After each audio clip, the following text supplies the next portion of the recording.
Selamat siang Tribuners, Anda sedang menyaksikan live update Tribunnews bersama saya Firda Ananda. Siang ini kan kami sajikan informasi terkini dan menarik untuk Anda yang dilaporkan secara langsung oleh reporter kami di lapangan.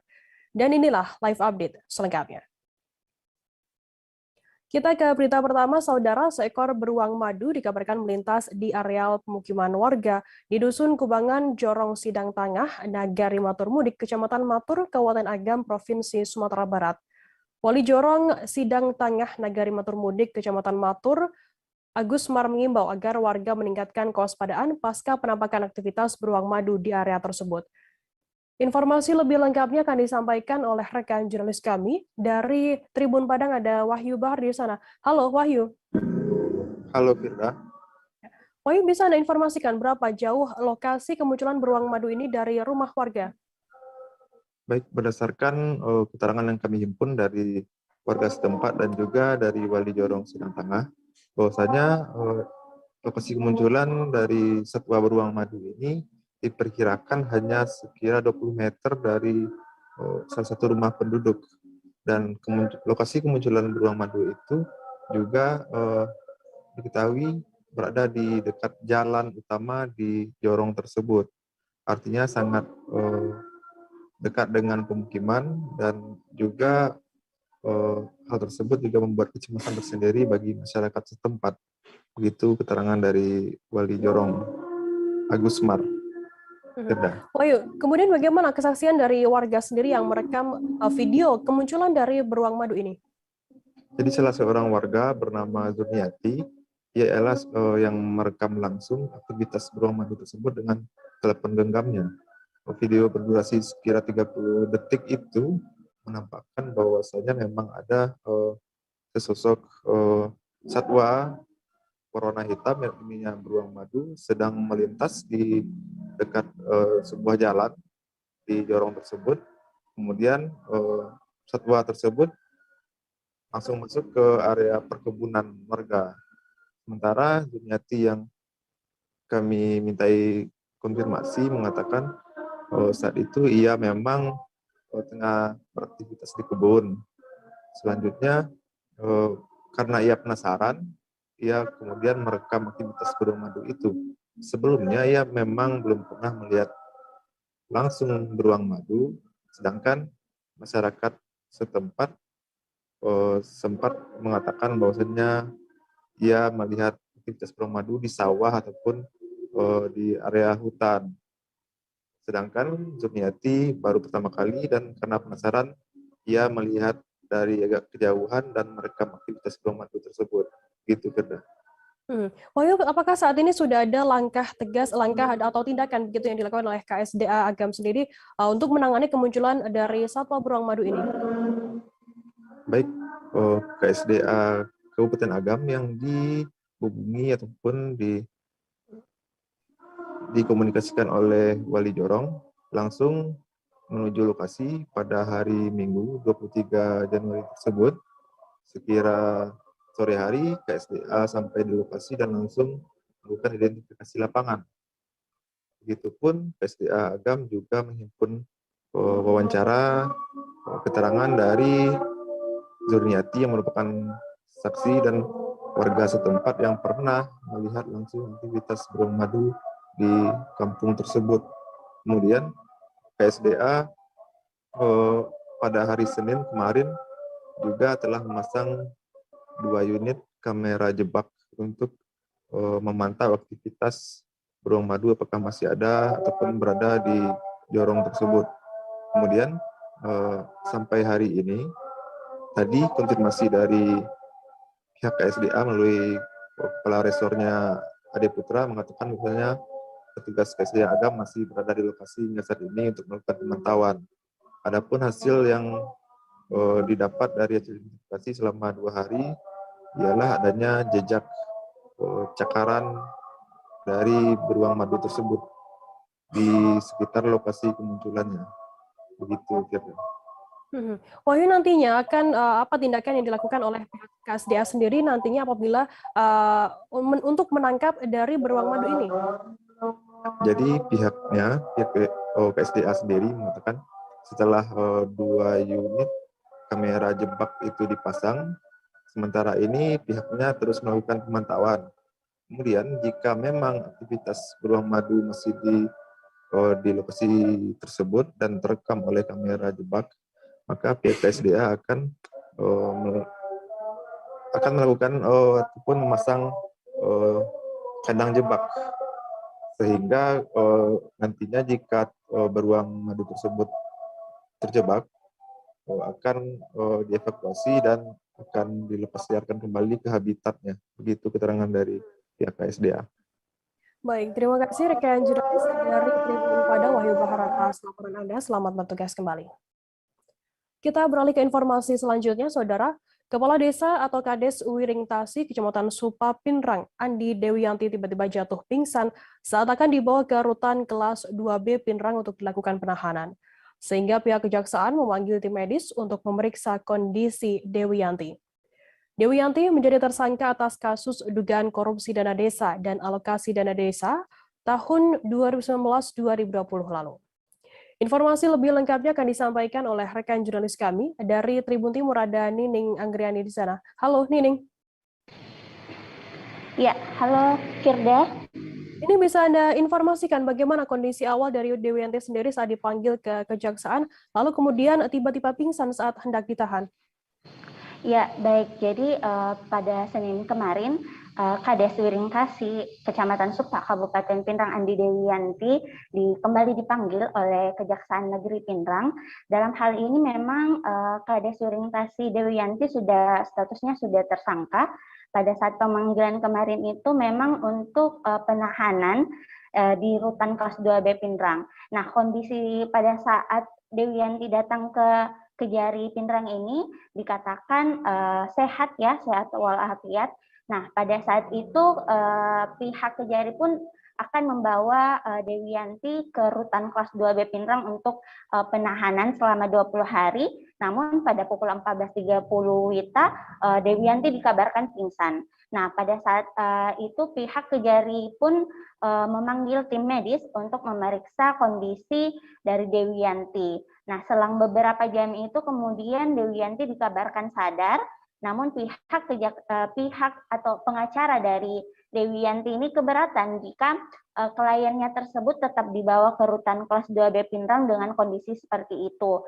Jadi pihak pengacara Dewiyanti meminta Kejaksaan Negeri Pinrang ini untuk memanggil dokter untuk diperiksa lebih lanjut terkait kondisi dari kliennya tersebut. Nah, hasilnya memang menurut dokter Dewiyanti ini mengalami kolesterol tinggi sehingga memang harus dirawat dulu di rumah sakit lebih intensif di rumah sakit Lasindram Pinrang. Seperti itu.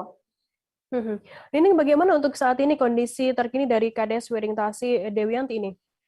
Ya, dari informasi yang berhasil kami himpun saat ini Kades Wiring Tasi Dewiyanti masih berada di Rumah Sakit Umum Lasindrang dengan dijaga ketat oleh pihak Kejaksaan Negeri Pinrang. Memang kondisinya masih shock dan masih dirawat intensif dulu. Seperti itu rekan Firda.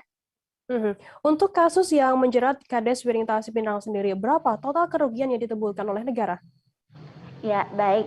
Jadi tersangka Kades Wiring Tasi Dewiyanti ini terjerat kasus dugaan korupsi dana desa dan alokasi dana desa tahun 2019-2020. Nah, di mana pada tahun 2019-2020 itu ada lebih dari kegiatan yang dilakukan itu lebih dari 30 kegiatan dari jenjang waktu 2019-2020 itu. Nah, kemudian hasil audit dari inspektorat sendiri ditemukan bahwa kerugian negara yang ditimbulkan dari Kades atau penyelewengan Kades Wiring Tasi ini sebesar 475 juta. Baik, terima kasih rekan jurnalis dari Tribun Timur, Nining Anggriani atas laporan Anda. Tribuners, Nining tadi juga sudah menghimpun keterangan dari Kepala Kejaksaan Negeri Pinrang, Agus Hairudin. Berikut liputannya untuk Anda. Hari ini sebetulnya adalah kita pemanggilan tersangka kasus penyalahgunaan dana desa dan alokasi dana desa, yaitu Saudara Dewiyanti selaku Kepala Desa Wiring Tasi. ini dilakukan sejak tahun 2019 sampai 2020. Yang mana tahun 2019 itu dana desa sebesar 880 juta. Dana alokasi desa sebesar 1 miliar 82 juta. Terus tahun 2020 itu sebesar 1 miliar 13 juta dana desa, dan dana alokasi desa sebesar 1 miliar 6 juta. Ya. Jadi di dalam 2019 itu ada beberapa kegiatan, diantaranya 15 kegiatan di 2019, dan 2020 ada 19 kegiatan. Ya, yang mana hasil penghitungan dari inspektorat semua kerugian negara mencapai 475.939.834 rupiah. Sudah ada penghitungannya. Dana-dana tersebut diambil dari Bank BPD tentunya dengan bendahara, akan tetapi uang tersebut dipegang oleh kepala desa dan digunakan untuk kepentingan operasional, di antaranya gaji para pegawai dan pembelian alat-alat material yang tidak digunakan atau digunakan menggunakan dengan Kejaksaan Tinggi atau Kejati Banten menindaklanjuti laporan Koordinator Masyarakat Anti Korupsi Indonesia atau MAKI. Laporan tersebut terkait dugaan pungli yang dilakukan oleh Oknum Aparatur Sipil Negara atau ASN, Kantor Pelayanan Utama Ditjen Bea Cukai tipe C Bandara Soekarno-Hatta terhadap salah satu jasa kurir di wilayah bandara. Oknum ASN itu diduga memaksa pengurus perusahaan jasa kurir untuk memberikan sejumlah uang untuk setiap barang pengiriman dengan tarif Rp1.000 atau Rp2.000 per kilogramnya. Informasi lebih lengkapnya akan disampaikan oleh rekan jurnalis kami dari Tribun Banten, ada Ahmad Tajudin. Halo Tajudin. Halo rekan Firda dan Tribun. Tajudin, bisa Anda informasikan lebih detail begitu mengenai laporan MAKI kepada Kejati Banten dalam kasus dugaan pungli di Bandara Soekarno-Hatta oleh Oknum ASN ini? Baik rekan Firda, perlu diketahui bahwa Kejaksaan Tinggi Banten telah menindaklanjuti laporan Koordinator Masyarakat Anti Korupsi Indonesia atau MAKI, di mana laporan itu berkaitan tentang adanya pungli yang dilakukan Oknum ASN di Kantor Pelayanan Utama Ditjen Bea Cukai tipe C Bandara Soekarno-Hatta terhadap salah satu jasa kurir di wilayah bandara. Kemudian informasi ini bermula dengan adanya laporan dari MAKI terhadap Kejaksaan Banten. Kemudian atas dari laporan tersebut, Kejaksaan Tinggi Banten menduga bahwa telah ada pemerasan dan juga pungli terhadap jasa kurir yang dilakukan oleh beberapa orang yang diduga ASN di bandara tersebut, Firda. Bagaimana untuk hasil operasi yang dilakukan oleh intelijen Kejati sendiri terkait kasus ini? Baik, untuk informasi yang diterima sendiri dari Kejaksaan Tinggi Banten, di mana pihaknya telah melakukan operasi dan berdasarkan hasil keterangan dari operasi intelijen sendiri, ditemukan seorang berinisial QAB, merupakan seorang ASN Kantor Pelayanan Utama Ditjen Bea Cukai tipe C Soekarno-Hatta. Diduga beliau ini menyalahgunakan kekuasaan yang bermaksud untuk menguntungkan diri sendiri secara melawan hukum, di mana oknum ASN ini diduga memaksa perusahaan untuk memberikan sejumlah uang setiap barang pengiriman dengan tarif 1.000 sampai 2.000 per paket. Kemudian permintaan jumlah uang itu diduga dilakukan selama periode April 2020 hingga April 2021, di mana oknum ini diduga mengurangi sanksi denda kepada perusahaan jasa kurir dari 1,6 miliar menjadi 250 juta. Kemudian barang bukti yang diamankan dari beberapa oknum ini berupa uang tunai dari terduga atau seseorang berinisial PM merupakan ASN di Kantor Pelayanan Utama Ditjen Bea Cukai Soekarno-Hatta, di mana uang tunai ini diamankan sebesar 1,17 miliar yang berada di berangkas Kantor Pelayanan Utama Ditjen Bea Cukai tipe C Soekarno-Hatta, dia, Pelda. Baik, terima kasih rekan jurnalis dari Tribun Banten Ahmad Tajudin atas laporannya. Tribuners, jurnalis kami tadi juga sudah menghimpun keterangan dari Asisten Intelijen Kejati Banten, Adiaksa Dharma Yuryanto. Berikut liputannya untuk Anda. Bahwa diduga inisial KAD selaku pegawai negeri atau ASN pada kantor pelayanan utama di Bea Cukai tipe C dengan maksud menguntungkan diri sendiri atau orang lain secara melalui dengan menyalahgunakan kekuasaannya, berwenang memberikan surat peringatan, penuntutan dan mengusulkan pembukaan organisasi perusahaan jasa titipan dalam melakukan monitoring dan evaluasi terhadap operasi kiriman barang perusahaan titipan dan meneruskan hasil monitoring dan evaluasi tersebut ke bidang penindakan dan penyidikan. Telah memaksa pengurus PT SKK untuk memberikan sejumlah uang setiap kilogram barang yang termasuk dalam daftar barang PT SKK pada ini dengan tarif sekitar 2.000 atau 1.000 per kilonya selama periode April 2020 sampai dengan April 2021 dan untuk mengurangi sanksi denda PT SKK dari 1,6 miliar menjadi 250 juta serta untuk peringatan SP1, SP2 dan ancaman pembukuan operasi PT SKK yang seluruhnya berjumlah kurang lebih 3 miliar 126 juta rupiah atau setidaknya sekitar jumlah itu. Dan juga salah satu direktur utama PT ESL juga memberikan uang sejumlah 80 juta rupiah.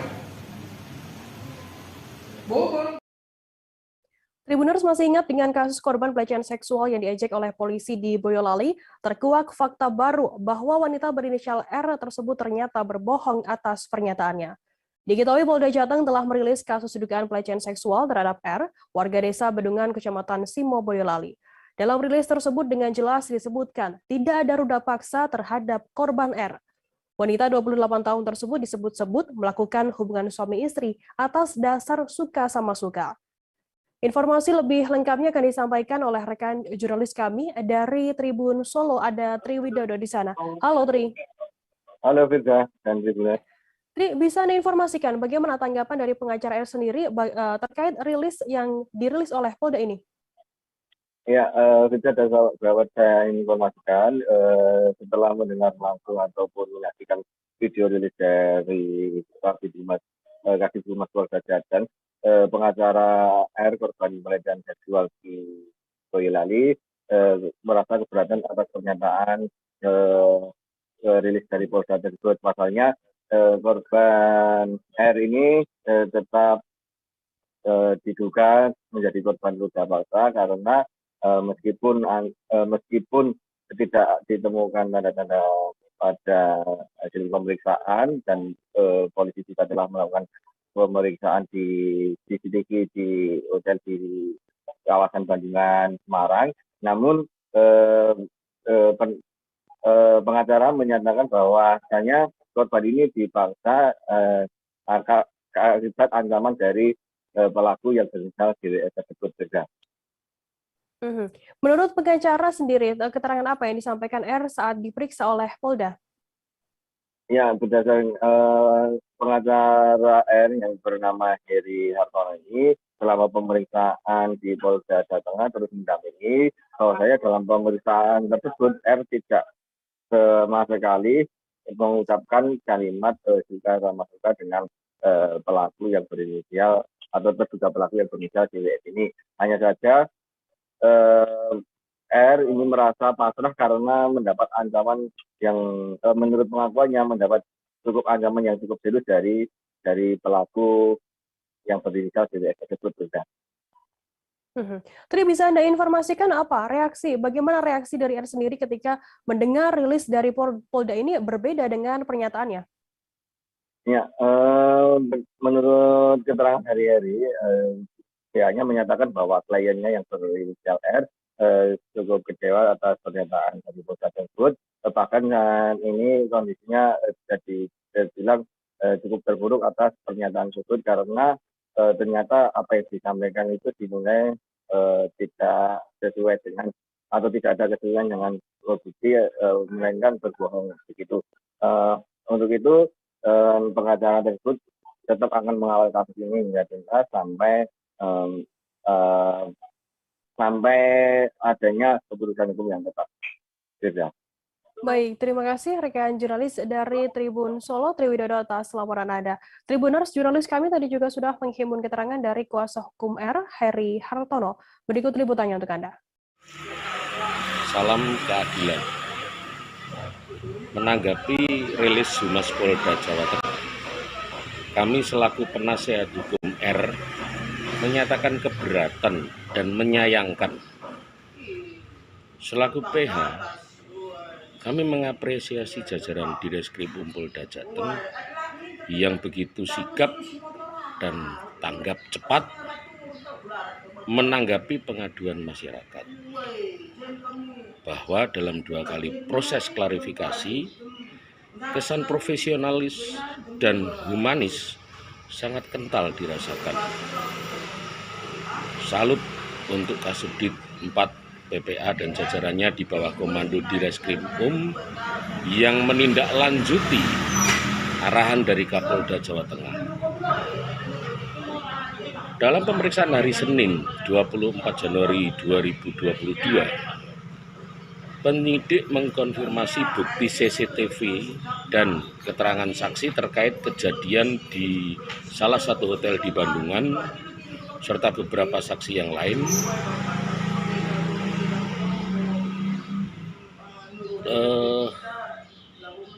Terungkap sangat minim bukti terkait aduan dugaan tindak pidana seperti yang dimaksudkan dalam pasal 285 KUH pidana.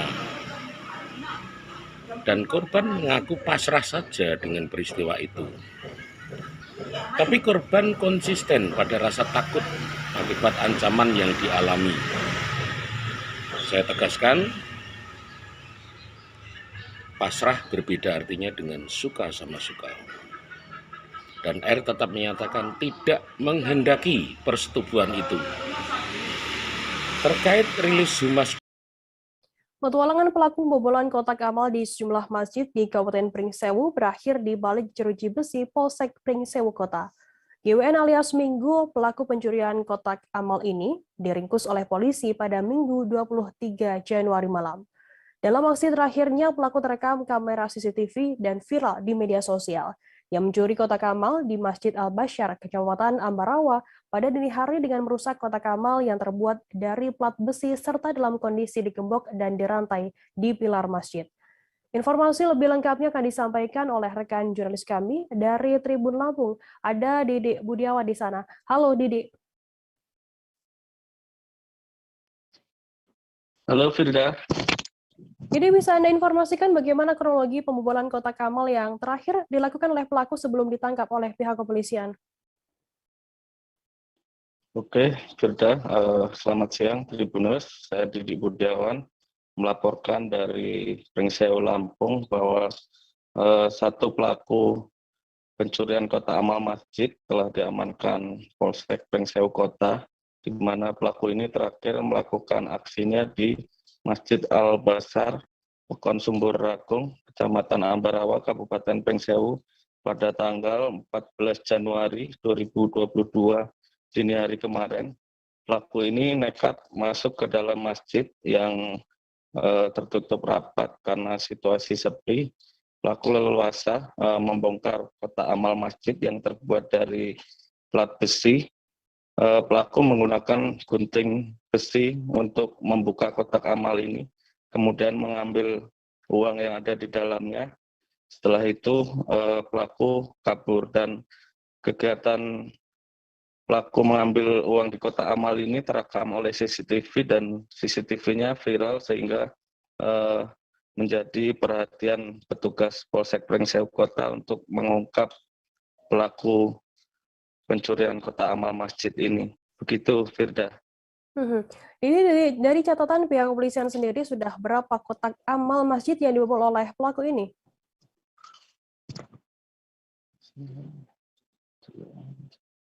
Halo rekan Didi?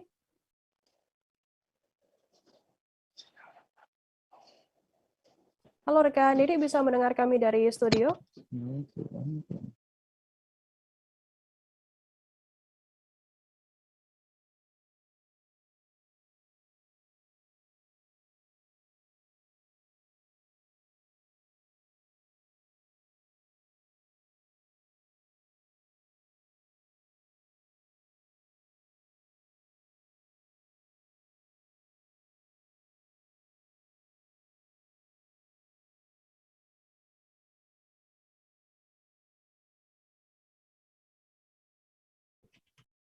Tribuners, kami mengalami sedikit gangguan sinyal dengan jurnalis kami dari Tribun Lampung.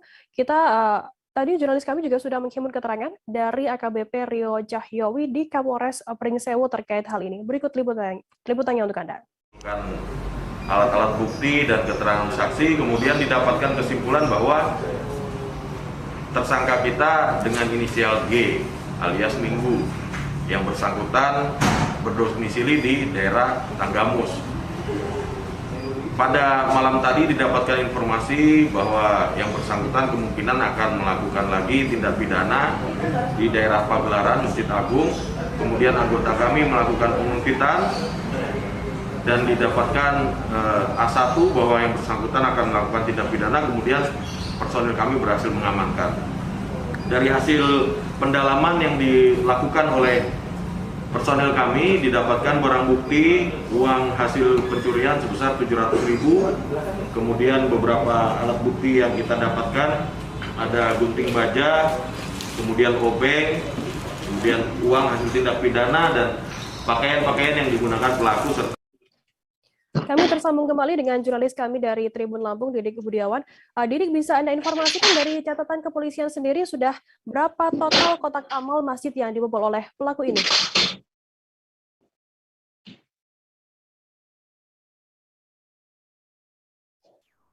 Halo rekan Didik.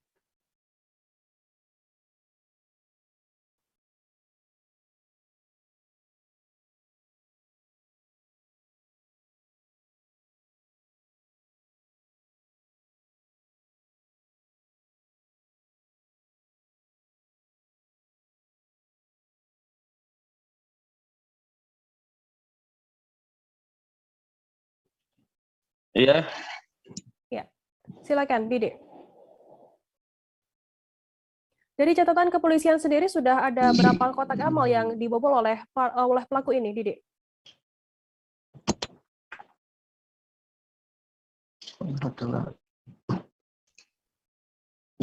Halo rekan Didik. Iya, Firda. Ya, jadi bisa Anda informasikan dari catatan kepolisian sendiri sudah ada Halo, berapa Firda. kotak amal masjid yang dibobol oleh pelaku?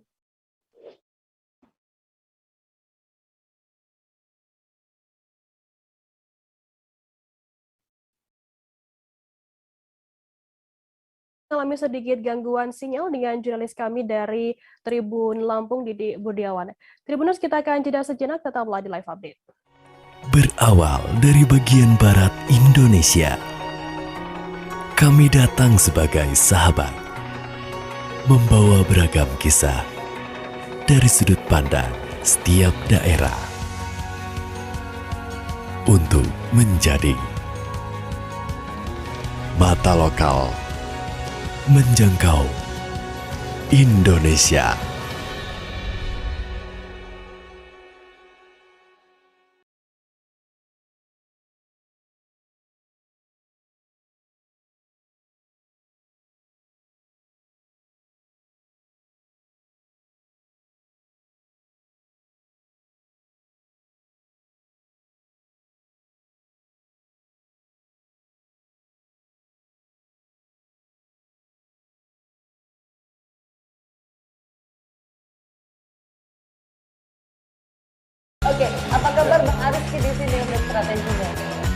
Kalau saya sendiri di Jumit 37 ini yang semalam baru mulai, Apa yang saya dirasakan udah Kak Fernita?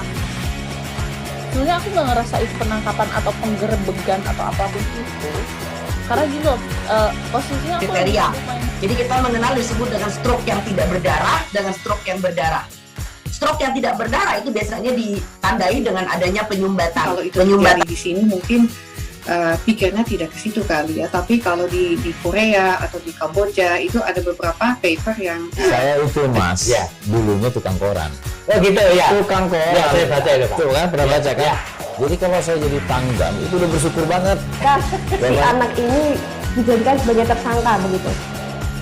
Ya, kalau ini kita bicara yang di luar kasus Sebongombo ya. Dikenal dengan nama hujan shower, di mana terdapat batas jelas antara daerah hujan dan tidak hujan yang biasanya terjadi pada fase awal mature stage atau tahap berbahaya dewasa. itu Kang. Jadi mulai artinya terjadinya perlembekan. Nah itu untuk penetrasi akan sulit. Gitu ya. Dok, saya ini menurut saya memang tidak mudah. Bukan urusan tanah diambil. Kalau misalnya Amerika Serikat sekarang, Rasulullah mengatakan dalam sebuah hadis bahwa berpuasa di 6 hari Syawal itu berawal dari bagian barat Indonesia. Kami datang sebagai sahabat, membawa beragam kisah dari sudut pandang setiap daerah untuk menjadi mata lokal menjangkau Indonesia. Oke, apa kabar Bang Arifki di sini untuk strateginya? Kalau saya sendiri di Jumit 37 ini yang semalam baru mulai, Apa yang saya dirasakan udah Kak Fernita? sebenarnya aku nggak ngerasain penangkapan atau penggerebegan atau apapun itu. Karena gini loh, posisinya aku kriteria. Jadi kita mengenal disebut dengan stroke yang tidak berdarah dengan stroke yang berdarah. Stroke yang tidak berdarah itu biasanya ditandai dengan adanya penyumbatan. Kalau itu terjadi di sini mungkin pikirnya tidak ke situ kali ya, tapi kalau di Korea atau di Kamboja itu ada beberapa paper yang saya itu mas, ya, dulunya tukang koran. Oh gitu ya. Tukang koran. Ya, saya baca itu Pak. Tuh kan pernah Ya, baca kan? ya. Jadi kalau saya jadi tanggam itu udah bersyukur banget. Si anak ini dijadikan sebagai tersangka begitu. Ya, kalau ini kita bicara yang di luar kasus Sebongombo ya. Dikenal dengan nama hujan shower, di mana terdapat batas jelas antara daerah hujan dan tidak hujan yang biasanya terjadi pada fase awal mature stage atau tahap berbahaya dewasa. itu Kang. Jadi mulai artinya terjadinya perlembekan. Nah itu untuk penetrasi akan sulit. Gitu ya. Dok, saya ini menurut saya memang tidak mudah. Bukan urusan tanah diambil. Kalau misalnya Amerika Serikat sekarang, Rasulullah mengatakan dalam sebuah hadis bahwa berpuasa di 6 hari Syawal itu berawal dari bagian barat Indonesia. Kami datang sebagai sahabat, membawa beragam kisah dari sudut pandang setiap daerah. Terima kasih Anda masih bersama kami di live update. Kita beralih ke informasi selanjutnya, Saudara. Sejumlah desa di Kecamatan Nangamahap, Kabupaten Sekadau, Kalimantan Barat terendam banjir. Camat Nangamahap, Acung Julius, menyebut ketinggian air mencapai 1 meter pada Senin 24 Januari kemarin. Banjir tersebut diketahui akibat hujan deras yang mengguyur wilayah tersebut sejak Minggu 23 Januari malam. Informasi lebih lengkapnya akan disampaikan oleh rekan jurnalis kami dari Tribun Pontianak, ada Marpika Sindika di sana. Halo Marpina.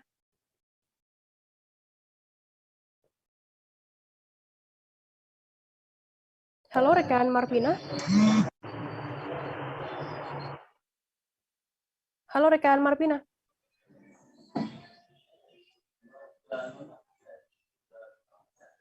Halo rekan Marpina, bisa mendengar kami dari studio?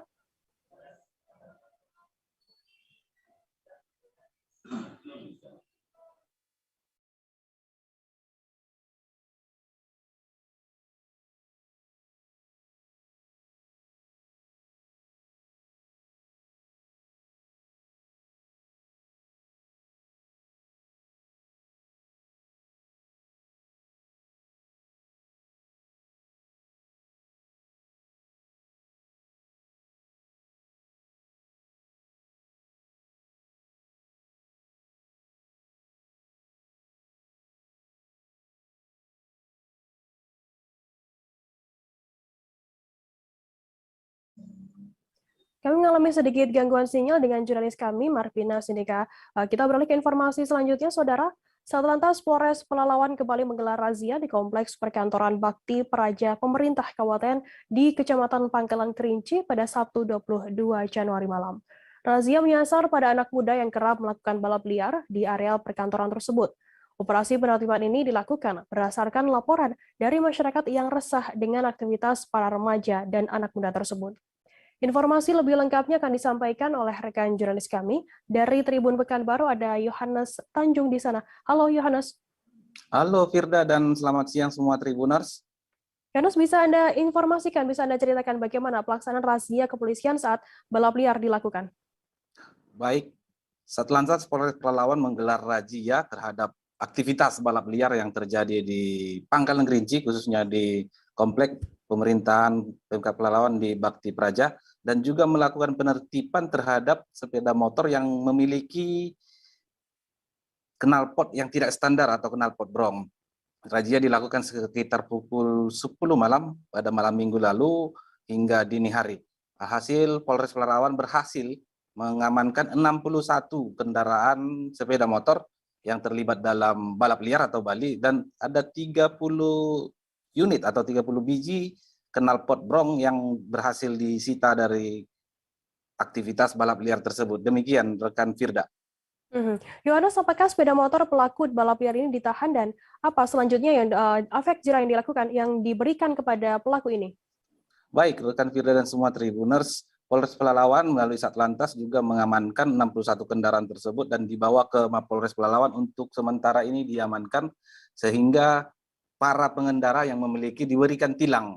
Ketika pengendara telah mengentaskan tilang yang diberikan oleh petugas, barulah mereka bisa diizinkan mengambil kendaraannya di Satlantas Polres Pelalawan. Sedangkan 30 unit knalpot brom yang diamankan tidak dikembalikan lagi. Bahkan Polres Pelalawan telah melakukan pemusnahan tadi pagi di Mapolres Pelalawan dengan memotong semua knalpot brom melalui menggunakan alat pemotong besi yaitu gerinda. Semua knalpot brom dipotong menjadi kecil-kecil dan kemudian dibuang agar tidak digunakan kembali. Demikian rekan Firda.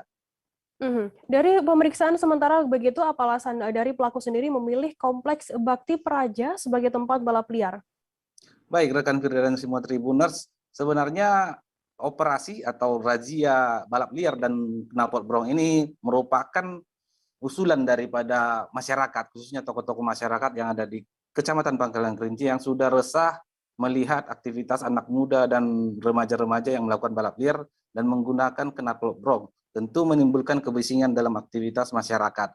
Hal inilah yang membuat Polres Pelalawan melakukan operasi penertiban dan razia di Komplek Bakti Praja. Selama ini memang kaula muda di Pangkalan Kerinci khususnya menjadikan Komplek Perkantoran Bakti Praja sebagai arena yang tidak resmi untuk melakukan balap liar karena situasi di komplek tersebut cukup sepi dan jauh dari permukiman serta jalanannya yang cukup bagus, bahkan aspalnya lumayan mulus, bisa dijadikan sebagai arena balap liar bagi kaula muda. Sehingga Polres Pelalawan berjanji dan berkomitmen untuk melanjutkan operasi-operasi serupa dan ke depan akan ditertibkan lebih banyak lagi sepeda motor yang terlibat balap liar dan knalpot brom yang masih berkeliaran di Kota Pangkalan Kerinci yang merupakan ibu kota Kabupaten Pelalawan. Demikian rekan Firda.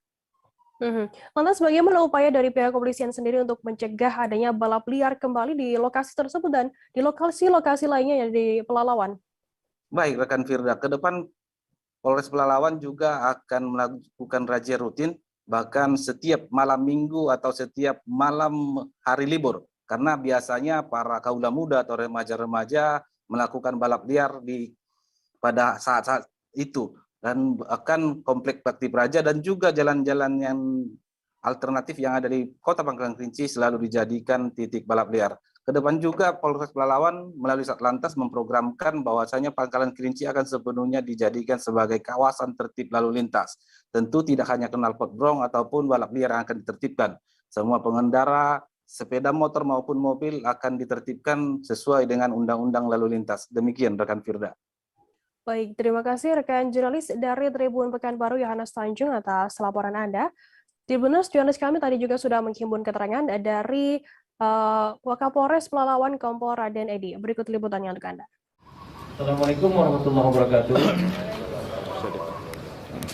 Alhamdulillah di pagi hari yang cerah ini, hari ini kita di Makopolres Pelalawan akan memusnahkan ini knalpot yang sangat-sangat bising, knalpot brong yang kemarin pada malam minggu kita laksanakan memang penertiban di kawasan Bakti Praja sana.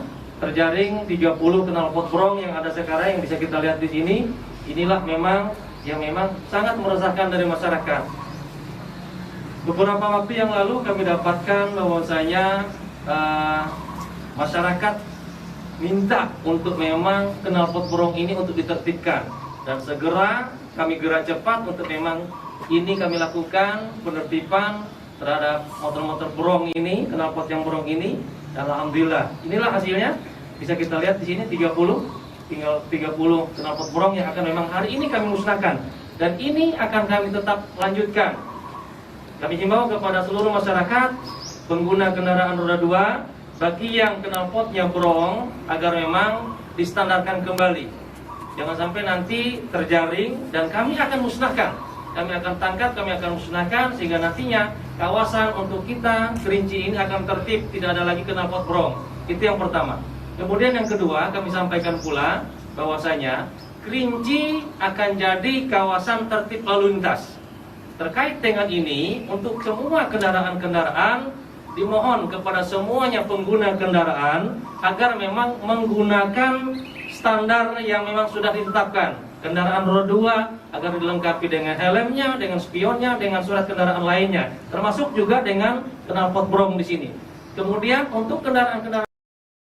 Kita beralih ke informasi selanjutnya, Saudara. Jumlah desa di Kecamatan Nangamahap, Kabupaten Sekadau, Kalimantan Barat terendam banjir. Camat Nangamahap, Acung Julius menyebut ketinggian air mencapai 1 meter pada Senin 24 Januari. Banjir tersebut diketahui akibat hujan deras yang mengguyur wilayah tersebut sejak Minggu 23 Januari malam. Informasi lebih lengkapnya akan disampaikan oleh rekan jurnalis kami dari Tribun Pontianak, ada Marpina Sindika di sana. Halo Marpina. Halo Firda. Marpina, bisa Anda informasikan apa penyebab utama dari banjir yang melanda daerah tersebut? Iya, Firda. Nah, banjir ini memang sebetulnya sudah sering terjadi di wilayah tersebut, namun biasanya hanya banjir semata kaki atau hingga selutut, dan itu untuk waktu yang sebentar atau sekitar 1-2 jam. Nah, banjir kali ini dikatakan merupakan banjir yang lumayan parah, di mana banjir mulai terjadi pada pagi hari hingga siang itu naik hingga setengah meter, dan ketinggian tertinggi itu sekitar 1,50 cm. Dan untuk penyebab banjir ini, penyebab utamanya itu karena hujan yang cukup deras melanda wilayah tersebut, kemudian adanya erosi yang terjadi pada 4 aliran sungai yang mengalir di sepanjang wilayah Kecamatan Nangamahap, dan juga adanya pembabatan hutan untuk pembukaan lahan perkebunan di ujung wilayah tersebut atau di bagian perhuluannya. Begitu, Firda. Berapa lama banjir yang terjadi di sana dan bagaimana saat ini kondisinya, Marpina? Nah, untuk banjir ini berdasarkan informasi dari camat dan warga setempat, di sana banjir mulai terjadi pada kemarin pagi Senin 24 Januari dan itu sampai malam. Nah, untuk subuh tadi sudah surut dan saat ini warga sudah bisa beraktivitas seperti biasa dan sudah membersihkan rumahnya masing-masing. Nah, memang dalam waktu 1 hari ini banjir tiba-tiba kenaikan air ini cukup drastis, Firda, sehingga memang membuat masyarakat setempat cukup kaget dengan kondisi tersebut. Begitu, Firda. Total ada berapa banyak desa yang terdampak banjir ini? Nah, kalau untuk desa yang terdampak ini ada 5, yaitu Desa Batu Pahat, Desa Nangatama, Desa Lembah Beringin, Teluk Kebau, Tembesuk, dan Landau Kumpai. Nah, desa-desa ini berada di 4 aliran sungai. Di sekitar bandaran sungai itu yaitu Sungai Sekadau, kemudian Sungai Ketaman, Sungai Mahap, dan Sungai Koman. begitu Firda. Nah, untuk jumlah warga yang terdampak ini sampai saat ini belum diketahui karena kejadiannya ini sangat cepat sehingga untuk pendataan juga tidak dapat segera dilakukan dan sampai akhirnya banjir surut, pendataan pun belum bisa dilakukan, begitu Firda. Baik, terima kasih rekan jurnalis dari Tribun Pontianak Warpina Sindika atas laporan Anda. Selamat bertugas kembali. Kita beralih ke informasi selanjutnya, Saudara. Polres Demak meringkus 2 pelaku peristiwa pembegalan di Kabupaten Demak pada Selasa 25 Januari. Seorang korban bernama Masrur, 32 tahun, kepalanya ditembak oleh pelaku menggunakan airsoft gun. Peristiwa tersebut terjadi di Jalan Raya Mijen Wedung, tepatnya di Desa Jeleper, Kecamatan Mijen pada Rabu 19 Januari dini hari lalu. Informasi lebih lengkapnya akan disampaikan oleh rekan jurnalis kami dari Tribun Jawa Tengah, ada Reza Gustaf di sana. Halo Reza. Halo Firda. Reza, bisa Anda informasikan, bisa dijelaskan bagaimana untuk kronologi peristiwa tersebut dan bagaimana saat ini kondisi korban yang ditembak oleh pelaku? Semula pelaku ini berjumlah 3 orang ya.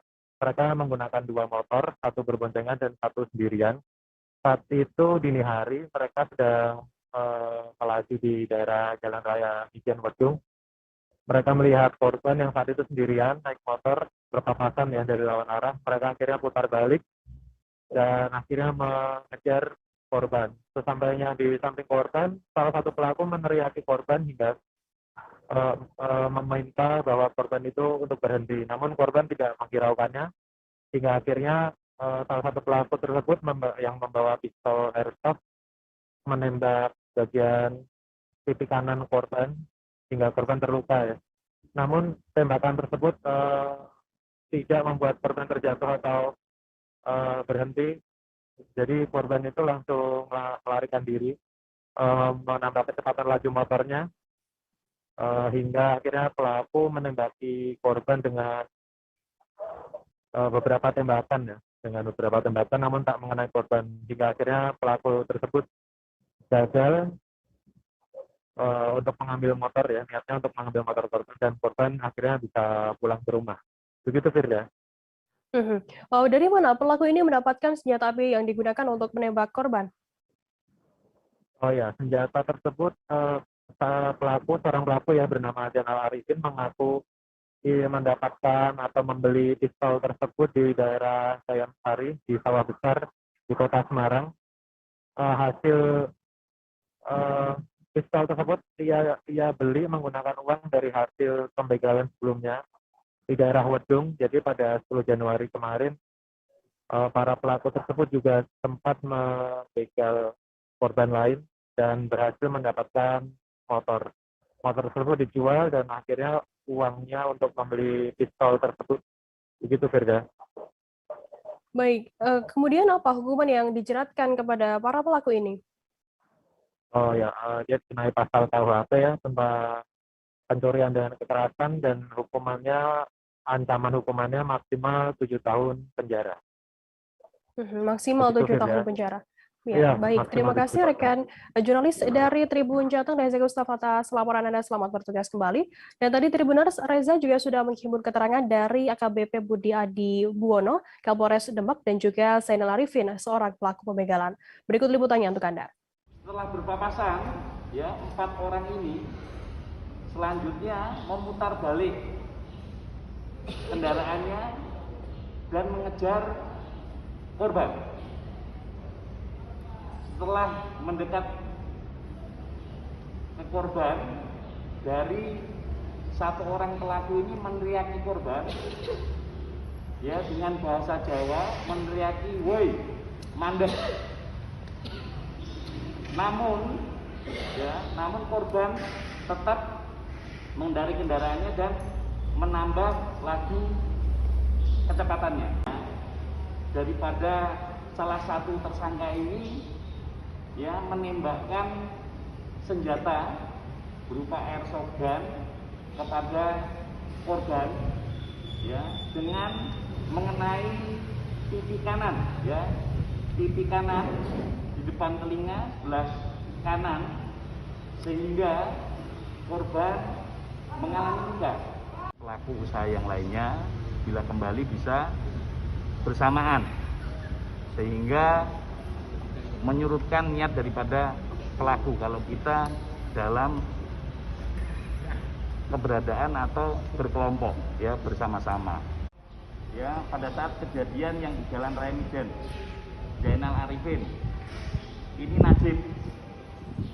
Ditanya, dari mana? Kondi, Sawah Besar Endi? Sawah Besar Semarang.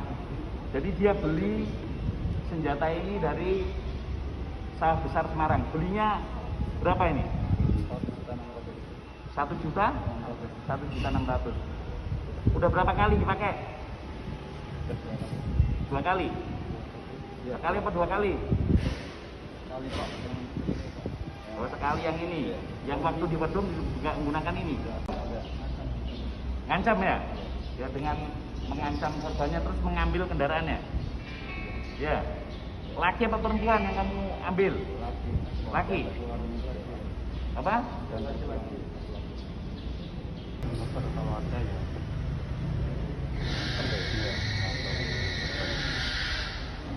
Memang itu sengaja untuk apa, kerja atau gimana? Parkir di mana? Di Mangnam. Warga di wilayah Haumara, Kelurahan Mauliru, Kecamatan Kambera, Sumba Timur, mengeluhkan kesulitan air bersih di wilayah tersebut. Pasalnya, sumur warga di wilayah itu kondisinya memprihatinkan karena mengalami kekurangan debit air. Bahkan beberapa sumur mengalami kekeringan. Warga mengaku untuk kebutuhan air bersih mereka harus sangat berhemat setiap harinya. Informasi lebih lengkapnya akan disampaikan oleh rekan jurnalis kami dari Pos Kupang, ada Rian Nong di sana. Halo Rian. Halo Firda dan Tribuners semua. Rian, bisa Anda informasikan sejak kapan sumur warga Haumara, Sumba Timur ini kering dan warga di sana mulai mengalami kesulitan air bersih? Baik rekan Firda dan Tribuners, dapat saya informasikan bahwa warga di Haumara, khususnya di RT 1 dan RT 2 RW 1 di Desa Mauliru atau Kelurahan Mauliru, Sumba Timur, mengalami kekeringan sejak terjadi bencana Seroja pada April 2021 yang lalu, Firda. Sejak saat itu, warga mengalami kekeringan karena sumur-sumur warga yang menjadi lokasi tempat mengambil air, debit airnya berkurang, bahkan beberapa sumur sama sekali mengalami kekeringan. Demikian, Firda. Bagaimana kemudian warga setempat bertahan dengan kondisi semacam ini? Baik, Firda, sejak pasca bencana atau pasca Seroja pada April 2021 lalu, warga dibantu oleh beberapa LSM, salah satunya Sumba Foundation yang menyediakan air bersih dengan tangki. Sejak saat itu, warga mendapat pasokan air bersih 2-3 hari sekali. Namun sejak September tahun 2021 yang lalu, pasokan air dari LSM tersebut atau dari sumber tersebut sudah berhenti. Firda, demikian. Apakah sudah ada respons begitu dari pihak pemerintah setempat terkait adanya kondisi semacam ini, Rian? Baik, Firda, Tribuner semua, dapat saya laporkan bahwa pemerintah Kabupaten Sumba Timur melalui Dinas DLH, Dinas Lingkungan Hidup, telah mendistribusikan air bersih sejak Sabtu lalu, Sabtu 22 Januari, dan hingga hari ini sudah 2 kali didistribusikan air bersih.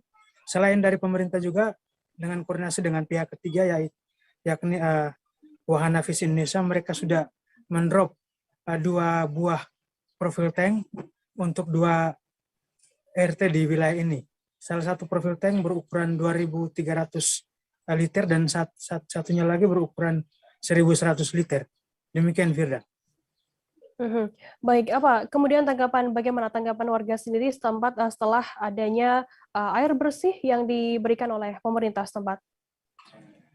Baik, Firda, warga di sini, khususnya di RT 1 dan RT 2 RW 1 di Haumara, Kelurahan Mauliru, berharap agar ada kontinuitas atau keberlanjutan terkait dengan dukungan atau support air bersih untuk wilayah mereka. Karena saat ini mereka memang kesulitan dan mereka berharap ada upaya maksimal dari pemerintah, khususnya dengan membangun atau menyediakan sumur bor, sehingga mereka juga bisa menikmati air bersih seperti daerah lainnya atau warga lainnya.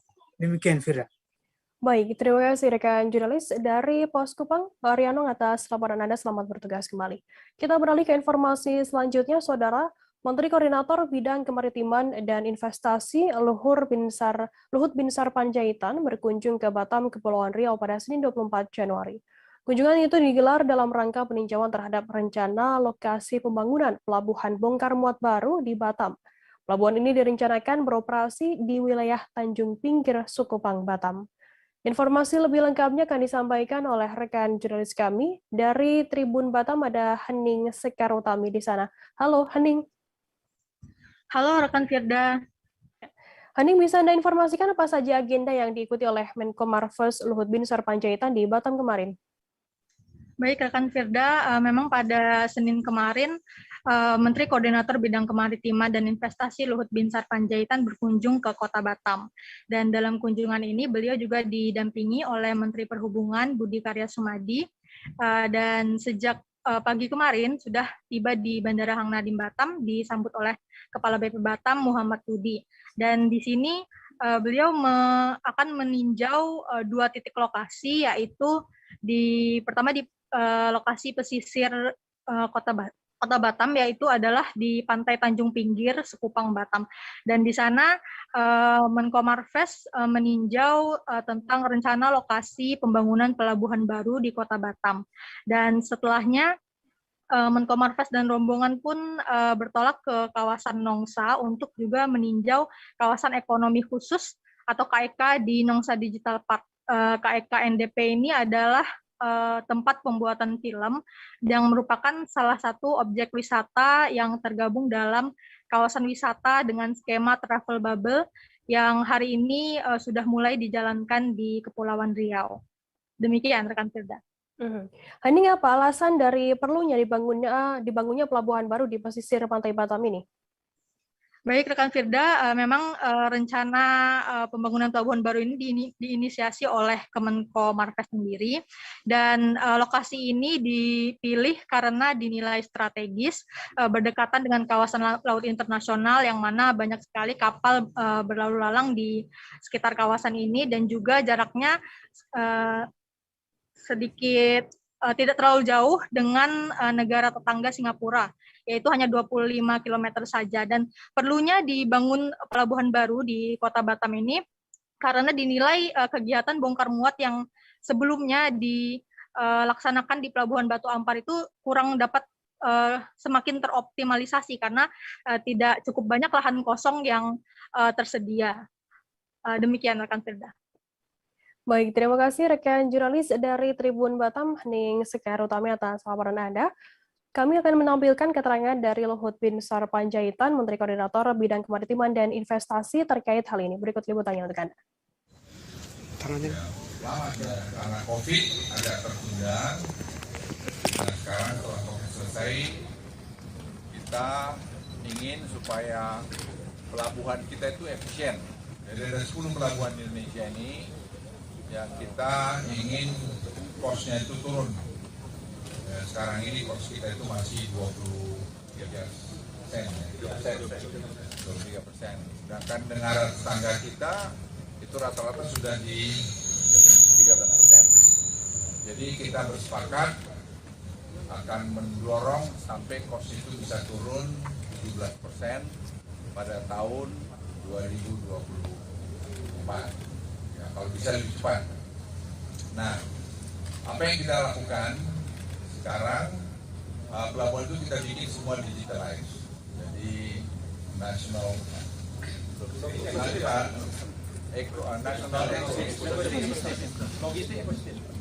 Logistik Ecosystem ini kita kan sudah mulai tadinya di mana? Di Batam setahun yang lalu. Tepatnya tahun 2019 ya. 2020 awal ya. Maret. Jadi sekarang sudah 2022. Nah, ini kita ingin semua 10 pelabuhan ini kita integrasikan. Nah, salah satu dengan Pak Budi ini juga di Batam ini kita akan bikin nanti cuma ada 2 pelabuhan. Ya, yang lain tutup ya, dalam 2 tahun ini. Satu ini nanti kita cari satu lagi nanti mana. apakah nanti kita pakai kabil untuk keperluan sendiri dan dalam negeri, nanti kita akan tentukan. Nah, ini akan kita bikin menjadi pelabuhan Green Smart Seaport. Ya, Green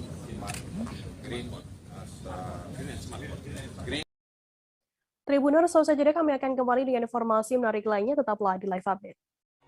Berawal dari bagian barat Indonesia, kami datang sebagai sahabat, membawa beragam kisah dari sudut pandang setiap daerah untuk menjadi mata lokal menjangkau Indonesia.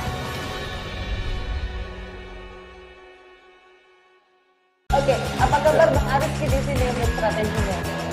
Kalau saya sendiri di Gimik 37 ini yang semalam baru mulai, Apa yang saya dirasakan udah Kak Fernita? Sebenarnya aku nggak ngerasa itu penangkapan atau penggerebegan atau apapun itu. Karena gini loh, posisinya aku Kriteria. Jadi kita mengenal disebut dengan stroke yang tidak berdarah dengan stroke yang berdarah. Stroke yang tidak berdarah itu biasanya ditandai dengan adanya penyumbatan. Kalau itu terjadi di sini mungkin pikirnya tidak ke situ kali ya, tapi kalau di Korea atau di Kamboja itu ada beberapa paper yang Saya itu mas, Ya. dulunya tukang koran.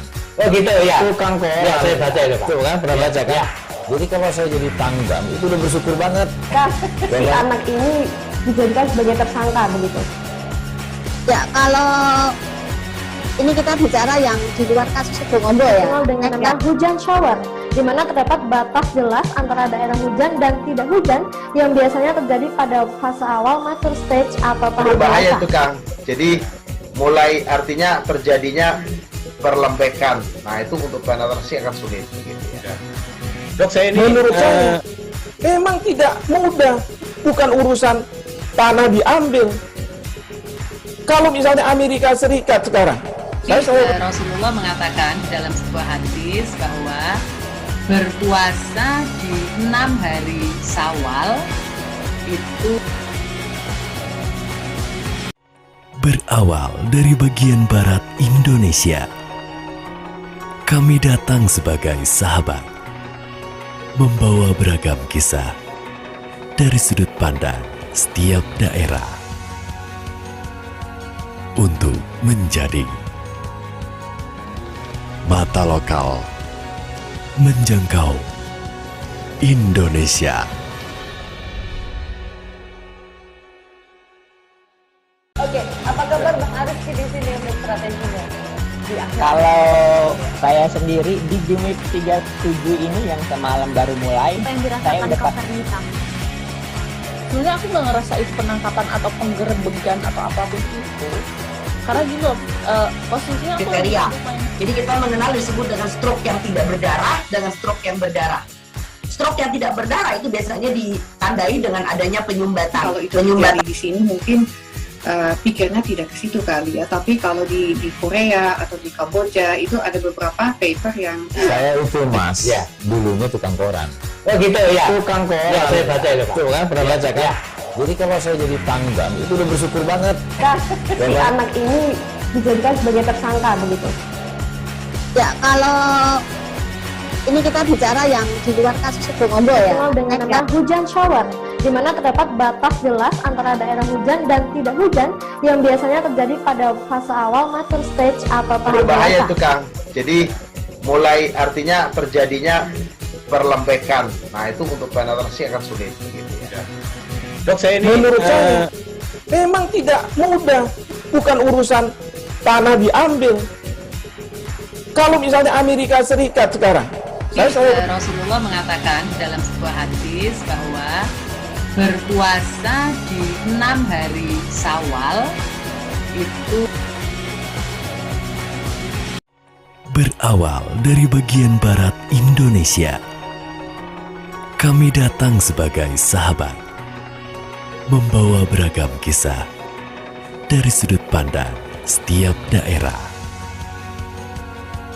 untuk menjadi mata lokal menjangkau Indonesia.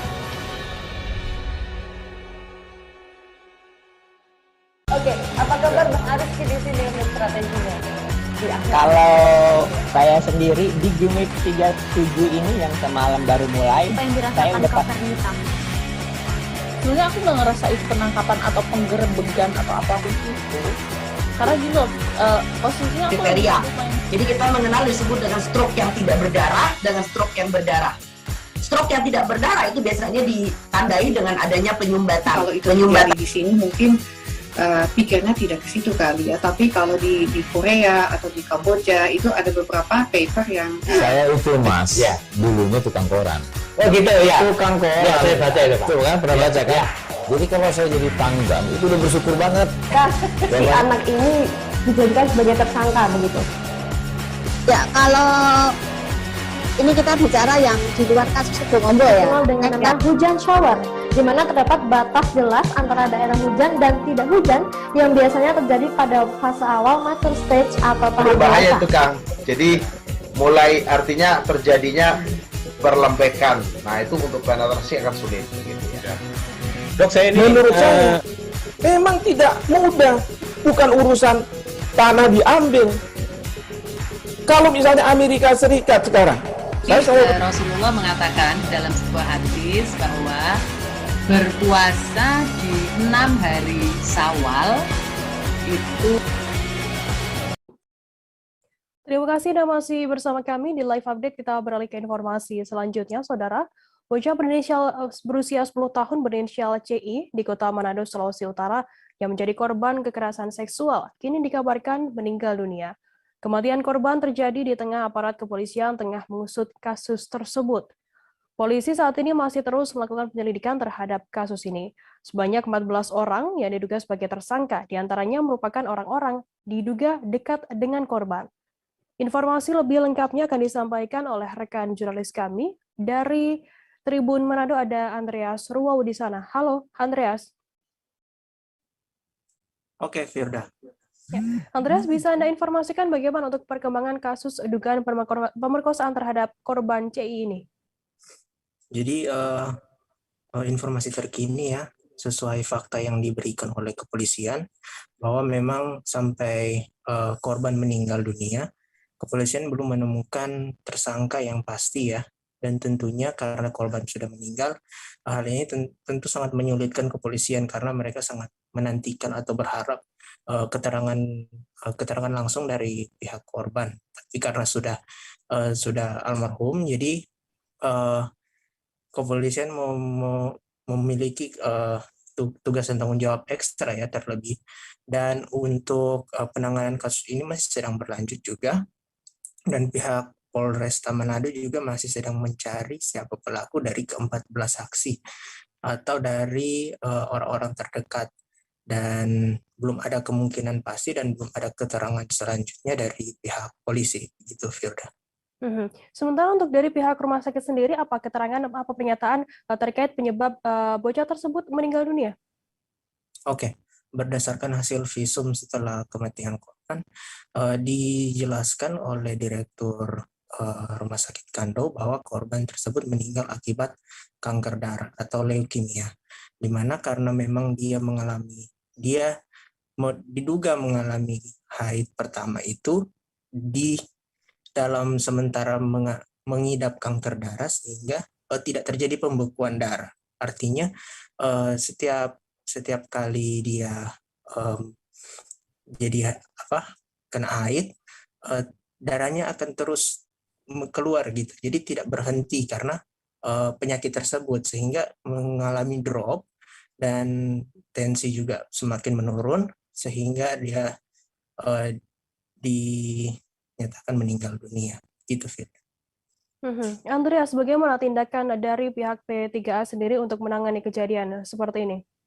Oke, dari Dinas P3A menurut Kepala Dinas ya, beliau telah menyerahkan sejumlah santunan, uang tunai juga, dan menangani langsung proses pemakaman dari korban.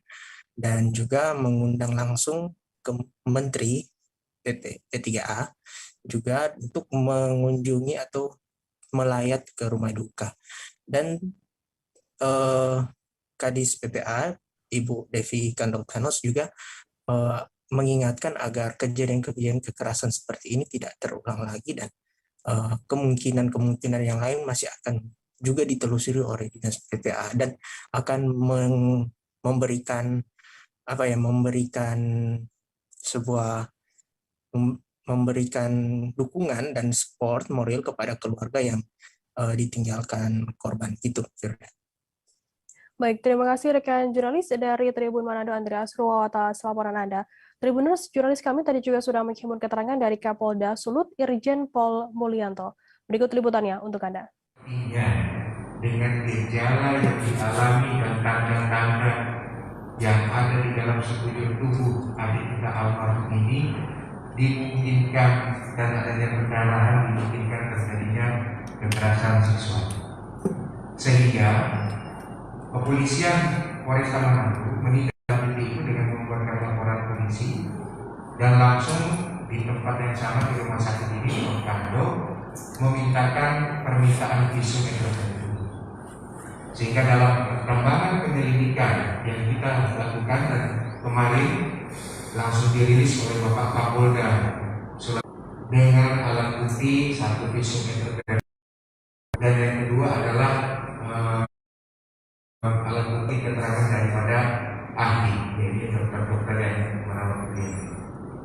Dalam perjalanannya, setelah kita lakukan penyelidikan, ternyata dokter tadi juga sudah disampaikan oleh tim bahwa ada hal lain melaksanakan dugaan.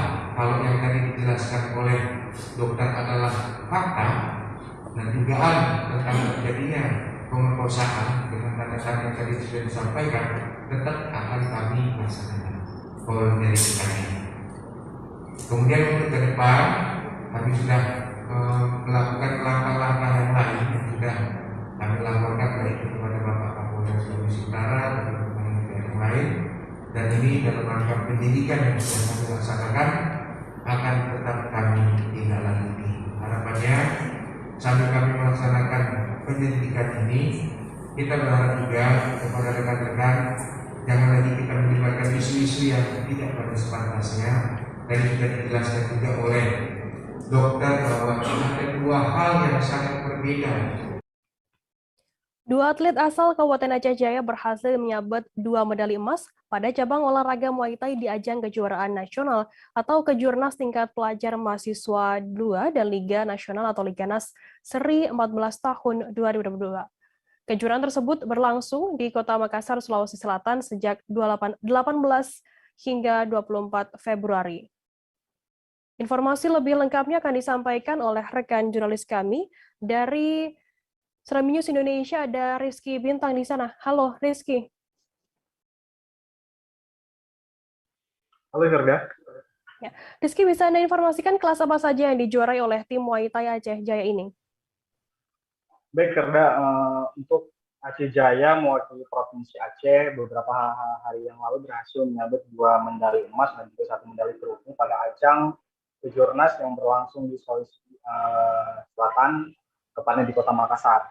Untuk 2 atlet dari Kabupaten Aceh Jaya sendiri turun pada 2 kelas, di mana dari 2 kelas itu para atlet berhasil meraih medali emas, di mana kelas pertama di kelas 65 kg atas nama Agus Saputra, dan kedua kelas 48 kg di kelas atas nama Irfan yang berhasil meraih 2 medali, yaitu medali emas dan medali perunggu. Rizky, berapa total atlet yang dari Aceh Jaya yang tampil mewakili untuk Provinsi Aceh sendiri?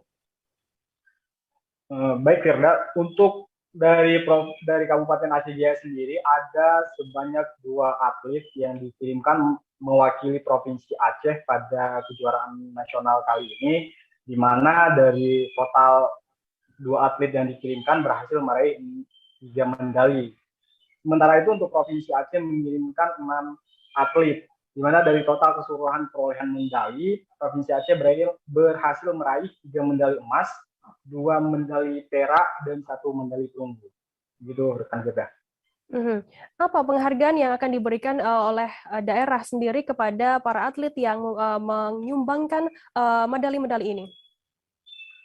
Seperti yang disampaikan Ketua Komite Olahraga Nasional Indonesia Kabupaten Aceh Jaya, para atlet ini juga akan diberikan beberapa penghargaan dan juga uang pembinaan, di mana menurut Ketua KONI Kabupaten Aceh Jaya ini merupakan ajang seleksi untuk pelatihan nasional persiapan atlet Muay Thai menghadapi SEA Games di Vietnam dan Thailand. Jadi untuk dari Kabupaten Aceh Jaya sendiri, pemerintah sudah menyediakan uang pembinaan dan juga penghargaan serta apresiasi untuk dua atlet yang mewakili Kabupaten Aceh Jaya. Firda. Baik, terima kasih rekan jurnalis dari Serambi News Indonesia Rizky Bintang atas laporan Anda.